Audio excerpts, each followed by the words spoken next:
Hello दोस्तों, राधे राधे। कैसे हैं आप?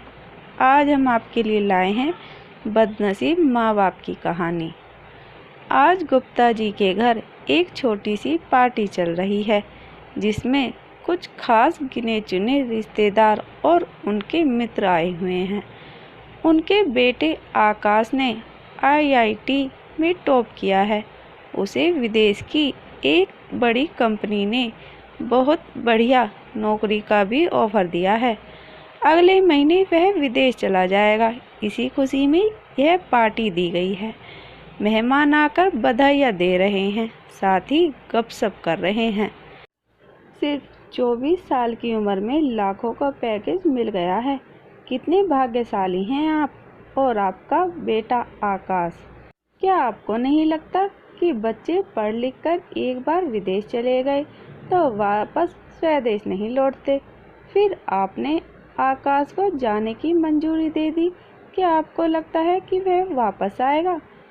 विदेश जाकर बच्चे अपने घर परिवार माता पिता सभी को भूल जाते हैं और वहीं के होकर रह जाते हैं। मैं तो अपने बच्चों को कभी भी विदेश न भेजूं। सभी अपने अपने विचार आपस में बांट रहे थे। गुप्ता जी ने कहा, अगर बच्चों का इतना सुनहरा भविष्य बन रहा है तो अपने स्वार्थ के लिए उन्हें रोकना गलत होगा। उन्हें भी अपनी जिंदगी अपने ढंग से जीने का अधिकार है। रही बात वापस लौटने न लौटने की, तो यह तो अपने अपने संस्कार हैं। अगर बच्चे के संस्कार अच्छे हैं तो वह परिवार के पास जरूर आएगा और सुख दुख में अवश्य अपने परिवार माता पिता के पास पहुंचते हैं। खुशनुमा माहौल में पार्टी संपन्न हुई। अगले महीने आकाश विदेश चला गया। उससे 2 वर्ष छोटा विकास सीए कर रहा था। सीए होते ही उसे भी विदेश की एक बड़ी कंपनी से नौकरी का ऑफर मिला। इस बार गुप्ता जी और उनकी पत्नी कुछ परेशान हो गए। उन्हें महसूस हुआ कि एक बेटे को उनके साथ रहना चाहिए। जब उन्होंने अपनी राय विकास के सामने रखी तो वह नाराजगी जताते हुए बोला, आपने आकाश भैया के वक्त तो बड़ी खुशियां मनाई और उन्हें बाहर जाने की अनुमति दे दी, तो फिर मुझे क्यों रोक रहे हैं? मेरा भी तो अपने ढंग से अपने जीवन जीने का अधिकार है। फिर इतनी अच्छी जॉब मिल रही है, अपने देश में तो कभी भी नहीं मिलेगी। गुप्ता जी और उनकी पत्नी विनीता चुप हो गए। क्या कहते? भारी मन था। भीगी हुई आंखों से उसे भी विदा किया। जाते समय बेटा बोला, आप फिक्र मत करें, मैं वहाँ हमेशा के लिए नहीं जा रहा हूँ। वापस अपने देश ही लौटूंगा और यहीं काम करूँगा। कुछ साल के अनुभव से मुझे बहुत लाभ होगा, इसलिए जा रहा हूँ। माता पिता को उम्मीद बनी। विदेश जाने के बाद दोनों बेटों ने अपनी मर्जी से शादी कर ली और अपने परिवार में व्यस्त हो गए। हर महीने 15 दिन में माता पिता से फ़ोन पर लंबी बातचीत होती। उन्हें अपने जीवन परिवार के बारे में पूरी जानकारी देते। धीरे धीरे फ़ोन आना कम हो गया। जब भी माता पिता उन्हें आने के लिए कहते तो हर बार बहाना बना देते कि यहाँ जीवन अति व्यस्त है।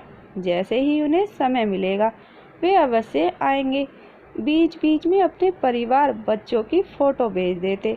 हाँ, उन्हें नियमित रूप से कुछ रुपए अवश्य भेज देते ताकि उन्हें आर्थिक स्थिति में कोई कठिनाई ना हो। पिछले 8 सालों में दोनों बेटे एक बार भी अपने घर वापस नहीं आए। सप्ताह भर माता पिता के साथ रहे और फिर वापस चले गए। गुप्ता जी और विनीता जी बहुत अकेलापन महसूस करते थे। जब भी किसी संयुक्त परिवार को देखते जहां बेटे बहू पोता पोती साथ रहते तो उनके अंदर एक हुक सी उठती। काश उनका भी कोई एक बेटा उनके साथ रहता, उनको खिलाने का, उनके साथ समय बिताने का वक्त मिलता। कितना खुशियों भरा जीवन हो जाता तब। अब तो यह अकेलापन काटने को दौड़ता है। उन्हें याद आता, लोग कहते हैं, आप कितने भाग्यशाली हो, 2 बेटे हैं और वे भी कितने कमाओ। लेकिन आज वे स्वयं को कितने बदनसीब और लाचार महसूस करते हैं। पति पत्नी दोनों ही धीरे धीरे बीमार होने लगे। इसी के चलते एक दिन विनीता जी को जबरदस्त दिल का दौरा पड़ा। पड़ोसियों ने उन्हें अस्पताल पहुंचाया। गुप्ता जी ने दोनों बेटों को खबर कर दी कि उनकी मां की तबीयत ठीक नहीं है और वह उन्हें बहुत याद कर रही है। बड़े बेटे आकाश ने छोटे से कहा, मेरा तो बहुत बड़ा प्रोजेक्ट इस समय चल रहा है, मैं नहीं जा सकता, अभी तुम ही होकर आ जाओ, मैं बाद में समय मिलते ही मम्मी पापा को मिलने चला जाऊंगा। छोटा विकास बोला, भैया इस समय मैं खुद एक प्रोजेक्ट में इतना उलझा हुआ हूँ, मेरा तो प्रमोशन भी इस पर निर्भर है, मैं कैसे जा सकता हूँ, आप ही कुछ करिए। एक दूसरे पर जिम्मेदारी टालकर दोनों ही अपने अपने काम में व्यस्त हो गए। 15 दिनों बाद ही विनीता जी को पैरालिटिक अटैक आ गया। उसका बायां हिस्सा बेकार हो गया। गुप्ता जी बहुत अनिक तनाव में थे। उन्होंने फिर से दोनों बेटों को फ़ोन किया। आकाश तो तुनक कर बोला, पापा आप समझते क्यों नहीं हो, यहाँ मैं खुद इतने बड़े प्रोजेक्ट में फंसा हुआ हूँ, इतने तनाव में हूँ, मैं कैसे आ सकता हूँ, पैसे भेज रहा हूँ, आप माँ का अच्छे से इलाज करा लीजिए।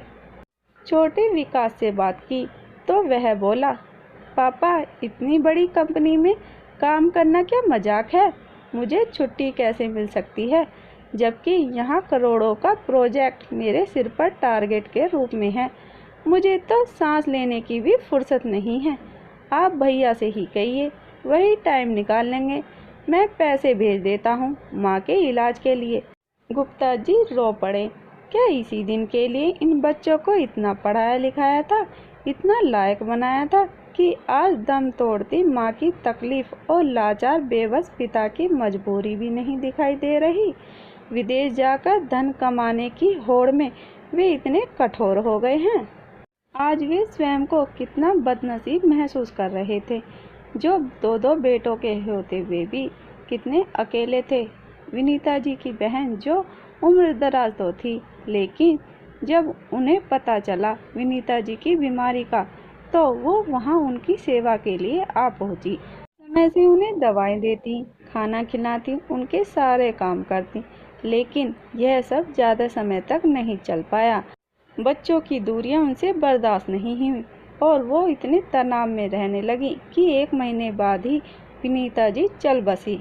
गुप्ता जी रोते रोते बोले, विनीता मैं तुम्हारे बिना कैसे जी पाऊंगा, मैं बहुत अकेला हो गया हूँ। विनीता जी के देह संस्कार के बाद उन्होंने दोनों बेटों को फ़ोन पर बताया कि उनकी माँ नहीं रही, तो दोनों बोले, पिताजी हम आ रहे हैं। गुप्ता जी जोर से चीखे, तुम यहाँ बिल्कुल नहीं आओगे, तुम्हारी माँ तुम्हारे इंतजार में तड़पती रही, उसकी आंखें दरवाजे पे ही लगी रही कि कोई बेटा तो आ जाए, मुझसे कुछ देर बातें करे, मेरी तकलीफ के बारे में पूछे, लेकिन तुम तो धन कमाने में इतने अंधे हुए जा रहे थे कि तुम्हें माँ की बीमारी और पिता की विवशता नज़र ही नहीं आई। अब आराम से वहीं रहो, पैसे कमाओ और अपने परिवार के साथ ऐश करते रहो, कभी मेरी मौत की खबर भी मिले तो मत आना, मैं नहीं चाहता कि तुम्हारे जैसे स्वार्थी और लालची लोग मेरी शरीर को स्पर्श भी करें। हाँफते हुए उन्होंने फ़ोन बंद कर दिया। आज के माहौल में ऐसी घटनाएं बढ़ती जा रही हैं जो एक चिंता का विषय है। माता पिता अपनी सारी ख्वाहिशों का, इच्छाओं का, कामनाओं का त्याग करके बच्चों की परवरिश करते हैं ताकि उन्हें जीवन में हमेशा सुख मिले। क्या उनके लिए बच्चों का कोई कर्तव्य नहीं? क्या केवल पैसा कमाना ही उनके जीवन का उद्देश्य है? क्या माता पिता के प्रति इतना संवेदनशील स्वार्थी होना ठीक है? तो दोस्तों, आपको हमारी कहानी कैसी लगी हमें कमेंट करके ज़रूर बताइए। कहानी पसंद आई हो तो प्लीज़ लाइक और शेयर करना बिल्कुल भी ना भूलिए और इस तरह की कहानी सुनने के लिए हमारे चैनल को सब्सक्राइब ज़रूर कीजिएगा। कहानी सुनने के लिए आपका बहुत बहुत धन्यवाद।